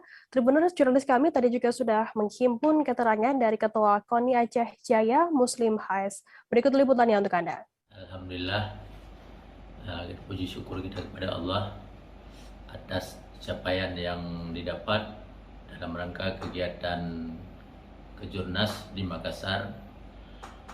Aceh Jaya mengirimkan 2 atlet ke kegiatan tersebut, Saudara Agus Saputra bersama Irfandi yang telah mendapat 2 medali emas, 1 perunggu, dan kegiatan tersebut adalah dalam rangka menyeleksi kegiatan pelatnas yang akan disiapkan untuk SEA Games di Thailand, dan kita mudah-mudahan atlet kita tersebut dapat diambil oleh PB Muay Thai Pusat untuk rangka pembinaan pelatnas yang disiapkan untuk SEA Games. Dan kita berharap juga kepada atlet kita yang sudah mendapat prestasi tersebut, jangan berbangga diri dulu, tetap fokus latihan. Dalam rangka kegiatan yang depan mata ini adalah ada kegiatan PORA DPD dan juga ada insyaallah bisa mengikuti PON Aceh Sumut tahun 2024. Kami atas nama pengurus KONI Aceh Jaya mengucapkan terima kasih banyak atas prestasi tersebut yang dipersembahkan untuk Kabupaten Aceh Jaya. Terima kasih. Dalam rangka menyambut Hari Raya Imlek yang akan jatuh pada 1 Februari 2022 nanti, ada beberapa tradisi yang biasanya sering dilakukan oleh masyarakat Tionghoa yang ada di Bangka Belitung. Diketahui Kabupaten Bangka sendiri menjadi salah satu daerah di Provinsi Bangka Belitung dengan keragaman etnis dan agama seperti etnis Melayu, Tionghoa, dan lain sebagainya. Jadi tidak heran, hari besar bagi etnis-etnis tersebut sangat dinanti oleh masyarakat Kabupaten Bangka, termasuk Hari Raya Imlek bagi masyarakat yang beragama Konghucu. Informasi lebih lengkapnya akan disampaikan oleh rekan jurnalis kami dari Bangka Pos, ada Arya Bima Mahendra di sana. Halo, Arya. Ya, halo rekan Firda. Arya, mungkin bisa Anda jelaskan apa yang biasanya dilakukan oleh warga Tionghoa di Bangka sendiri dalam menyambut Hari Raya Imlek? Ya, baiklah. Pertama-tama perlu saya sampaikan dahulu bahwa Provinsi Bangka Belitung, tepatnya Kabupaten Bangka, menjadi salah satu daerah yang memiliki beragam jenis etnis ataupun suku ya yang menempatinya. Di mana salah satunya adalah suku ataupun etnis Tionghoa yang memang dominan ataupun cukup banyak berada di Kabupaten Bangka. Oleh karena itu, tidak heran jika pada menyambut tanggal 1 Februari 2020 nanti, tepatnya Hari Raya Imlek, sejumlah masyarakat ataupun warga Tionghoa di Kabupaten Bangka telah melakukan berbagai kegiatan ataupun persiapan.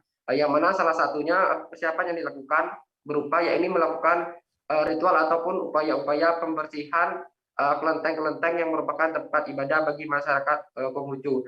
Selain itu, masyarakat warga Tionghoa di Kabupaten Bangka juga melakukan ritual-ritual seperti pencucian patung dewa-dewi ataupun pembersihan altar di bagian depan rumah mereka. Seperti itu, rekan Firda. Adakah mungkin tradisi khusus yang wajib dilakukan oleh warga sebelum merayakan Imlek? Ya, mungkin salah satu tradisi yang terbilang cukup menarik di Kabupaten Bangka, yaitu masyarakat Tionghoa di sini membuat kue ataupun jajanan yang cukup menarik. Ini bernama kue tampah langit atau mungkin secara umum disebut juga kue cap gome ataupun kue keranjang. Nah, selain itu tradisi ataupun beberapa ritual yang sering ataupun umum mereka lakukan di antaranya yaitu membersihkan pekarangan ataupun lingkungan sekitar rumah. Selain itu juga mereka menghias-hias bagian luar rumah mereka dengan berbagai macam jenis pernak-pernik hiasan seperti lampion dan lain sebagainya. Seperti itu, rekan Firda.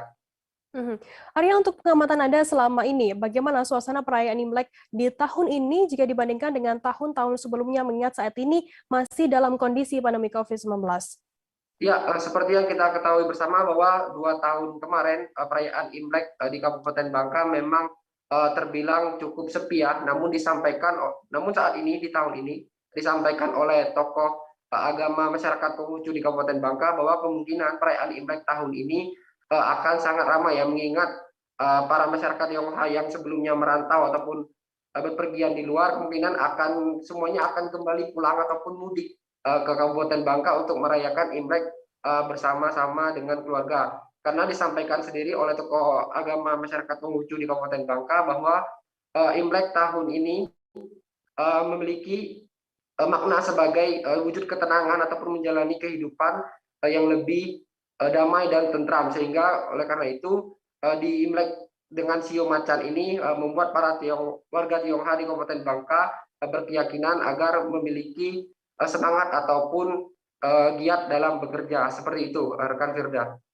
Baik, terima kasih rekan jurnalis dari Bangka Pos, Arya Bima Mahendra, atas laporan Anda. Selamat bertugas kembali. Kita beralih ke informasi selanjutnya, Saudara. Polda Sumatera Utara mulai mengusut dugaan perbudakan modern yang dilakukan oleh Bupati Langkat nonaktif terbit rencana Perangin-Angin di rumah pribadinya.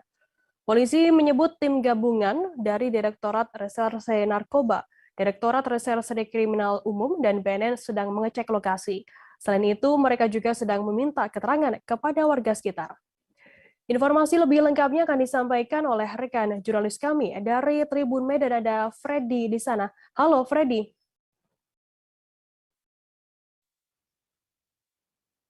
Ya, halo. Ya, Freddy, bisa Anda informasikan seperti apa awal mula penemuan kerangkeng atau penjara manusia di rumah Bupati Langkat nonaktif terbit rencana Perangin-Angin ini?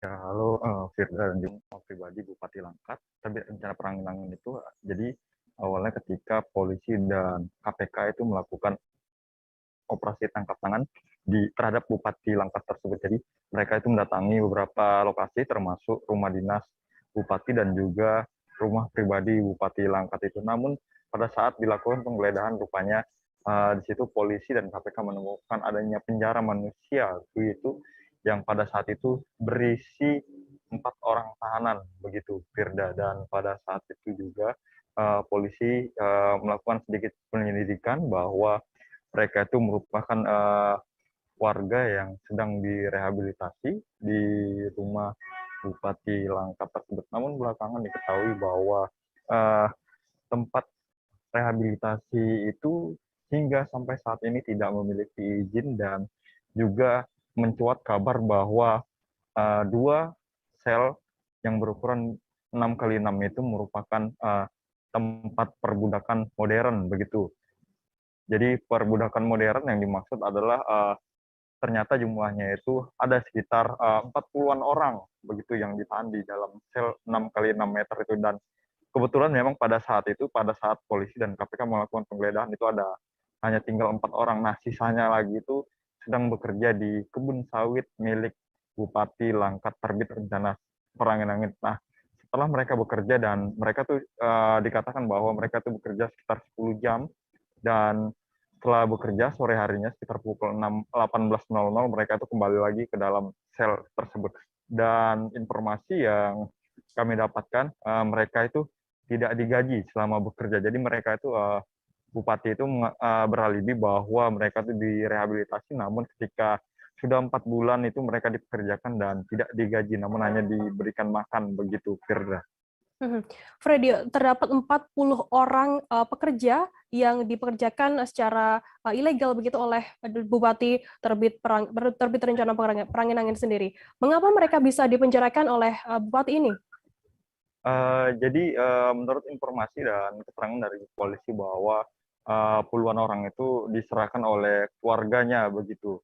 Namun demikian, polisi masih terus menyelidiki karena memang ada dugaan bahwa mereka itu yang ditahan adalah merupakan pekerja perkebunan milik si bupati itu yang melanggar peraturan gitu. Jadi mereka itu diduga dihukum gitu, menjalani hukuman. Sementara polisi juga masih menyelidiki soal informasi tersebut. Namun ada beberapa versi yang mengatakan bahwa mereka itu diserahkan oleh keluarganya sendiri karena mengalami kecanduan terhadap narkotika, sehingga keluarga menyerahkan agar anaknya itu dapat bisa berubah begitu atau sembuh dari ketergantungannya terhadap narkotika begitu, Firda. Freddy, mungkin bisa Anda gambarkan sedikit mengenai kondisi mereka yang kabarnya juga dianiaya di dalam penjara manusia ini? Ya, halo. Bisa Anda informasikan terkait kondisi mereka? Oh iya, jadi memang kondisi sebagian dari mereka itu ada yang babak belur kemarin itu pada saat dia dilakukan penangkapan oleh KPK dan juga polisi. Jadi mereka itu disebutkan bahwa luka-luka itu karena pada saat itu baru ditahan di situ selama 2 hari. Jadi selama mereka itu ditahan 2 hari, mereka itu masih meronta begitu, meronta-ronta, tidak terima sehingga terjadi penganiayaan begitu yang diduga dilakukan oleh ajudan dari bupati tersebut atau tugas yang berada di rumah pribadi Bupati Langkat tersebut. Jadi begitu soal penganiayaan dan mereka itu lebam-lebam begitu, Firda. Dan untuk saat ini Firda dan juga pemirsa bahwa dari total puluhan itu sekitar 27 orang itu sudah dievakuasi ke rumah keluarganya masing-masing. Jadi mereka dikembalikan kemarin malam setelah itu sempat polisi mendapat perlawanan penghadangan oleh sejumlah warga yang ada di lokasi. Jadi mereka menolak 27 orang tahanan itu dibawa ke panti rehabilitasi begitu, Firda. Karena memang polisi menyatakan bahwa panti rehabilitasi itu ilegal dan sama sekali tidak memiliki standarisasi rehabilitasi begitu, dan mereka juga tidak memiliki tim medis untuk memeriksa apakah warga yang direhabilitasi itu sudah sembuh atau belum. Jadi mereka itu benar-benar ilegal dan sama sekali tidak memiliki izin dan tidak mengetahui secara pasti. Jadi mereka itu hanya seperti menerka-nerka begitu apakah si orang tersebut sudah dapat dilepaskan begitu. Dan namun masa tahanan mereka itu adalah untuk yang pertama kali adalah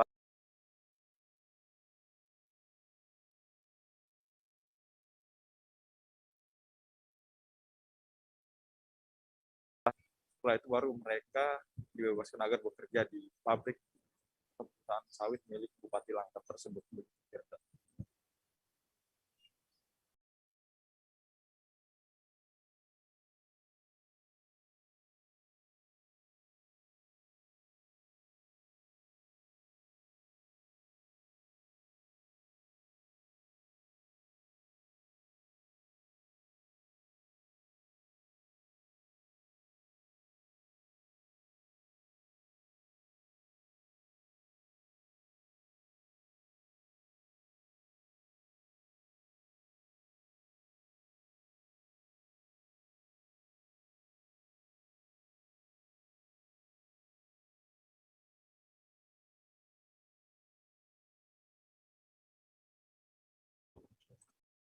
Freddy, kemudian dengan adanya temuan ini, apa yang akan dilakukan oleh pihak KPK sendiri dan pihak kepolisian dengan adanya temuan-temuan penjara manusia di rumah Bupati Langkat ini?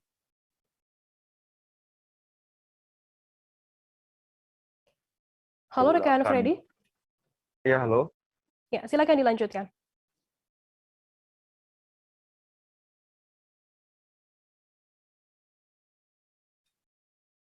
Halo rekan Freddy. Rekan Freddy bisa mendengar kami dari studio?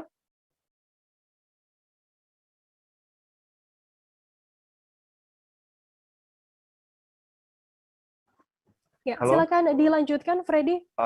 Iya, Firda. Jadi sampai saat ini Polda Sumut itu dan juga Polres Langkat masih melakukan penyelidikan soal dugaan perbudakan modern yang dilakukan oleh Bupati Langkat yang saat ini sudah ditangkap oleh KPK. Jadi meskipun sebanyak 27 orang tahanan itu sudah diambil oleh keluarganya dan kemarin polisi sempat dihadang oleh warga, akan tetapi polisi akan tetap melakukan asesmen dan pemeriksaan terhadap 27 orang tahanan itu. Jadi asesmen itu ya nanti akan dilakukan oleh BNN, apakah betul mereka itu memang yang disebutkan oleh Bupati Langkat itu bahwa mereka sedang kecanduan narkoba begitu, dan nantinya hasil dari pemeriksaan itu akan disampaikan lebih lanjut begitu, Firda.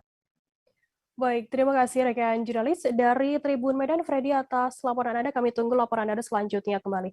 Baik, Tribuners, jurnalis kami tadi juga sudah menghimpun keterangan dari Kombes Hadi Wahyudi, Kabid Humas Polda Sumut terkait hal ini. Berikut liputannya untuk Anda. Jelaskan, Pak. Terkait dengan luka memar dan lain sebagainya, itu yang kita minta keterangan dari orang yang ada di dalam tempat yang diduga, gitu kan, yang diduga sebagai tempat penampungan atau bahasa kira-kira rehabilitasi bagaimana ya. Itu yang masih belum kita tahu, faktor penyebab dia luka dan lain sebagainya. Jadi sekarang ini 40 orang itu di mana, Pak? Kenapa? 40 orang atau yang ditahan di situ sekarang tadi dari kita sudah berkoordinasi dengan Dinas Sosial dan dari BNK terkait dengan penempatan mereka. Karena ada yang mengatakan bahwa mereka setiap pagi bekerja di perkebunan ya. Setiap pagi bekerja di perkebunan terus pulang lagi ke situ. Nah, itu yang terus kita dalami. Ya. Didalami oleh tim gabungan dari Polda Sumatera Utara. Kita melibatkan dari Direktorat Narkoba, kemudian di Ditreskrim dan bekerja sama dengan BNNP Provinsi Sumut dan BNNK ya, Kabupaten Langkat. Karena hal itu diketahui pada saat operasi tangkap tangan KPK. Apa temuannya? Ternyata ya, tempat itu sudah ada sejak tahun 2012. Informasi yang awal diberikan itu dijadikan tempat rehabilitasi untuk orang atau masyarakat yang tercandu narkoba, atau ada yang menitipkan dari orang tuanya terkait dengan kenakalan-kenakalan remaja. Nah, tahun 2017 BNK Langkat itu sempat berkoordinasi. Keluarga menilai pengeroyokan Wiyanto Halim 89 tahun oleh sekelompok orang hingga tewas di Jalan Pulau Kambing, kawasan Jakarta Industrial Estate Pulau Gadung, Cakung, Jakarta Timur ada kejanggalan. Hal itu diungkapkan oleh keluarga korban maupun tim dari penasihat hukum saat menggelar konferensi pers di rumah duka Grand Heaven Fluid, Penjaringan, Jakarta Utara pada Senin 24 Januari. Kuasa hukum keluarga korban Freddy Yepati menilai aksi pengeroyokan terhadap korban oleh sekelompok orang tidak terjadi secara spontan. Informasi lebih lengkapnya akan disampaikan oleh rekan jurnalis kami dari Portal Kota Live, ada Junianto Hamonangan di sana. Halo, Junianto. Rekan Firda. Ya, Juni, bisa Anda informasikan apa alasan dari pihak keluarga sendiri, keluarga pengeroyokan korban ini bukan sesuatu yang spontan?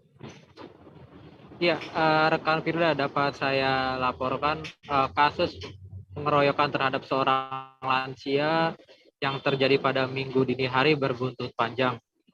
Pengeroyokan terhadap lansia tersebut diduga tidak terjadi secara spontan oleh pihak penasihat hukum dari keluarga korban. Mereka beralasan kasus tersebut terasa janggal karena jarak antara kejadian dengan lokasi pengeroyokan lumayan jauh. Menurut mereka, sangat ya dimungkinkan mereka begitu niat untuk mengejar korban hingga kemudian melakukan pengeroyokan terhadap korban yang sudah berusia 89 tahun. Juni, bagaimana sikap dari pihak keluarga sendiri dengan musibah yang menimpa lansia 89 tahun ini? Ya, Firda, keluarga korban tidak terima dengan adanya pengeroyokan terhadap orang tua mereka yang sudah berusia 89 tahun dan sudah mengalami gangguan pendengaran. Mereka menuntut adanya keadilan di mana para pelaku yang saat ini sudah sebagian tertangkap sebanyak 5 orang untuk dihukum seberat-beratnya. Pasalnya, keluarga merasa bahwa korban adalah sosok yang sangat membantu keluarga dan tidak pernah berbuat yang aneh-aneh semasa hidupnya. Firda. Juni, apakah dari pihak keluarga sendiri memiliki saksi terkait dugaan pengeroyokan yang tidak spontan ini? Ya, berdasarkan keterangan dari penasihat hukum saat menggelar konferensi pers pada Senin kemarin, mereka beralasan mempunyai beberapa saksi yang melihat secara langsung kejadian pengeroyokan tersebut yang terjadi Minggu dini hari. Ketika itu mereka secara sengaja melakukan pengeroyokan dan bahkan mengambil gambar untuk mengabadikan momen yang sangat chaos tersebut dan diduga tidak terjadi secara spontan. Pasalnya mereka begitu membabi buta dalam melakukan penganiayaan terhadap korban yang saat itu sedang mengendarai mobilnya seorang diri. Firda. Baik, Juni bisa Anda informasikan kemarin 24 Januari pada Senin kemarin sudah ada 14 orang yang sudah diperiksa oleh pihak kepolisian sendiri yang diduga terlibat dalam aksi pengeroyokan ini, dan sudah ada 1 tersangka yang ditetapkan. Apakah saat ini sudah bertambah begitu terkait penetapan tersangka? Ya, baru saja dari Kabid Humas Polda Metro Jaya memberikan keterangan di Polres Metro Jakarta Timur perihal adanya tersangka yang jumlahnya bertambah. Jika sebelumnya kemarin disebutkan ada 1 tersangka, saat ini sekarang sudah ada 5 tersangka dari 14 orang yang diperiksa. Namun demikian, pihak kepolisian memastikan proses penyelidikan tidak akan berhenti sampai dengan di sini karena diduga masih ada pelaku lain yang masih dalam pengejaran. Hal itu diketahui dari keterlibatan mereka dari informasi yang disampaikan saksi-saksi di lokasi kejadian. Jadi mungkin bisa Anda informasikan terkait identitas dari 5 tersangka yang sudah ditetapkan oleh pihak kepolisian ini yang melakukan pengeroyokan terhadap korban. Ya, 5 tersangka ini usianya rata-rata masih muda, sekitar belasan hingga 20-an awal tahun. Mereka ini perannya rata-rata melakukan penganiayaan secara langsung kepada korban dengan memukul pada bagian tubuh maupun kepala korban hingga korban meninggal dunia. Selain itu, di antara 5 orang yang ditangkap dan telah ditetapkan sebagai tersangka, 1 diantaranya merupakan provokator, di mana pelaku ini adalah orang yang motornya tertabrak oleh korban, namun ketika itu korban tidak berhenti sehingga pelaku mengejar korban dengan meneriaki korban sebagai maling, hingga akhirnya terjadi aksi penganiayaan yang menyebabkan korban tewas. Baik, terima kasih rekan jurnalis dari Warta Kota Live, Junianto Habonangan atas laporan Anda. Tribuners, jurnalis kami tadi juga sudah menghimpun keterangan dari anak korban Brina dan kuasa hukum keluarga korban Freddy Yepati. Berikut liputannya untuk Anda. Tidak menerima, Brina kakak meninggal dalam keadaan mengenakan kayak gini gitu. Kita minta keadilan. Kalau udah meninggal itu kita dapat apa gitu loh. Rumah papa ada di daerah Kalimantan. Dekat sekali untuk bisa menuju rumah daripada ke pulau Kambing gitu loh. Itu cuma itu pasti 50 menit, kalau nggak macet kayak tengah malam itu pasti 10 menit sampai rumah. Kenapa harus sampai ke arah sana gitu? Itu yang kita hitung juga. Besok akan dikremasi. Kalau dikremasi jam 12, selesainya kremasi sekitar 2,5 jam. Jadi sekitar jam 2:30 akan ditaruh. Kami ini bukan sekedar pengeroyokan biasa. Ini pasti ada dalamnya, ada pihak-pihak yang memang menghendaki hal ini terjadi. Ini keyakinan keluarga. Dan kami sangat berharap bahwa para pelaku utama, aktor di balik kejadian ini bisa diusut dan motif apa yang membuat mereka melakukan ini bisa dibuktikan, bisa diketahui gitu. Tidak pernah keluar malam karena memang usianya kan sudah 89 tahun gitu kan. Dan beliau punya supir. Hari itu supir beliau cuti, tidak masuk kerja. Sore-sore beliau pergi dari rumah, bawa mobil, entah pergi kemana kita tidak tahu, dan tidak kembali lagi. Baru pagi hari, dari pihak keluarga menanyakan ini kemana nih? Bingung, saling telepon-teleponan, mencari keberadaan beliau. Baru pagi-pagi dari pihak Polres Jakarta Timur telepon, menyatakan bahwa Bapak Wiyanto Halim sudah ada di Rumah Sakit Cipto dan sudah meninggal dunia. Dari peristiwa iring-iringan itu, kita melihat semuanya tidak terjadi secara spontan. Tribuners, informasi tadi sekaligus menutup perjumpaan kita dalam live update hari ini. Jangan lupa saksikan terus live update di seluruh kanal YouTube dan Facebook Tribun Network. Saya Firdanana mewakili